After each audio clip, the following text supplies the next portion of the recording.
Saya anggap ini satu tuduhan liar terhadap saya. Saya tak pernah ada sebarang hubungan dengan mana-mana orang yang disebut di mahkamah tadi. Yang saya tak kenal pun. Kecuali Syed Amirul, yang lain saya tak kenal. Dan secara peribadi saya tak ada hubungan dengan Syed Amirul pun. Itu kita akan bicara. Yang kedua, ini bukan cara kerana jatuhkan saya. Hantarlah calon yang terbaik ke tapah bertanding dengan saya.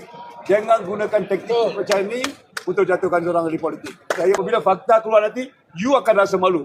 Rakyat akan tahu macam mana dituduh saya dengan yang maklumat-maklumat palsu.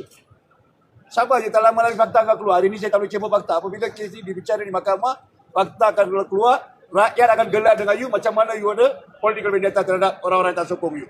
Jangan buat kes ni macam kes-kes lain main tarik. Saksi pun tak ramai, sikit je, sebulan pun boleh habis kalau perlukan.